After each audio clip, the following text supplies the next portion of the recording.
नमस्कार, मैं मुस्कान आपके सामने एक बार फिर से हाजिर हूँ। भारत में संविधान निर्माताओं को लेकर के एक लड़ाई छिड़ चुकी है। जब से मध्य प्रदेश के एडवोकेट अनिल मिश्रा ने मुहिम छेड़ी है, तब से भीम आर्मी और भीम के नाम पर राजनीतिक साजिश और षड्यंत्र बनाने वाले लोगों के सपने टूटते नजर आ रहे हैं। आखिर कौन है ये अनिल मिश्रा जिसने इन लोगों की नाक में दम कर रखा हुआ है? क्यों अनिल मिश्रा के चैलेंज और चुनौतियों को ये लोग स्वीकार कर नहीं पा रहे हैं?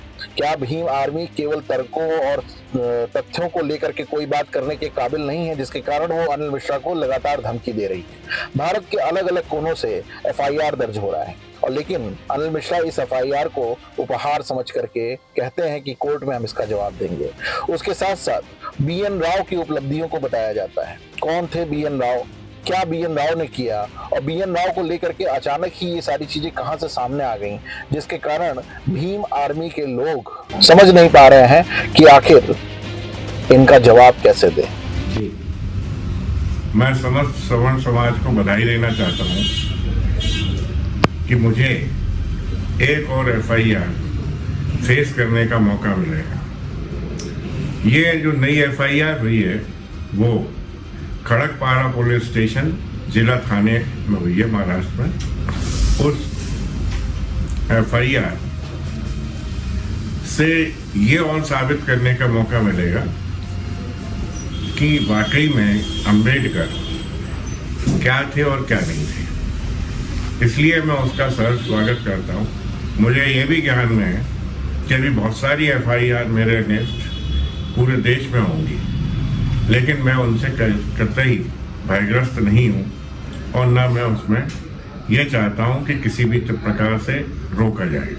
ये एक दूषित राजनीति का खेल चल रहा है, जिसके तहत बिना किसी वजह के, मैंने कोई ऐसे शब्द नहीं कहे कभी भी कि जो किसी जात बिरादरी के विरुद्ध जाते हो।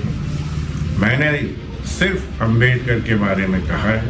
तो अंबेडकर को या किसी महान व्यक्तित्व को महान कहना या बुरा कहना या गंदा कहना, ये मेरी वैचारिक और जो बोलने की अभिव्यक्ति है उस पर एक प्रतिबंध लगाया जा रहा है, जो मुझे संविधान द्वारा प्रदत्त किया गया है। कोई प्रॉब्लम जैसी बात नहीं है। ये जो हमारा अभियान है सभी का मिलके जो चल रहा है, उस अभियान में ये एक मील का पत्थर साबित होंगे, और इसके तहत ही हम आगे बढ़ के जो 3 निशाने हमारे हैं, 3 लक्ष्य हैं। सर्वप्रथम अंबेडकर को खत्म करना, द्वितीय आरक्षण को खत्म करना, और तृतीय सनातन की स्थापना इस भारत में करना। उनको हम पूर्ण कर पाएंगे, और इन चीज़ों से आप बिल्कुल घबराएं नहीं। आप मुझे बस साहस दें, सहयोग दें।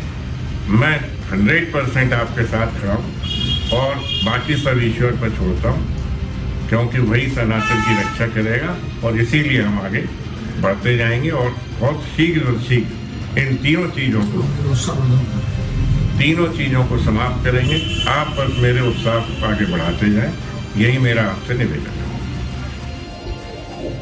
तो ये एक छोटी सी रिपोर्ट आपको भीमराव अंबेडकर और बीएन राव के उपलब्धियों के बारे में, और एडवोकेट अनिल मिश्रा की इस आवाज को लेकर के जो बहुत तेजी से पूरे भारत में सवर्ण एकता मंच उठ खड़ा हुआ है, उसके बारे में थी। आप बने रहे न्यूज लाइव नाउ पर, देखते रहे न्यूज लाइव नाउ, लाइव खबर लाइव असर।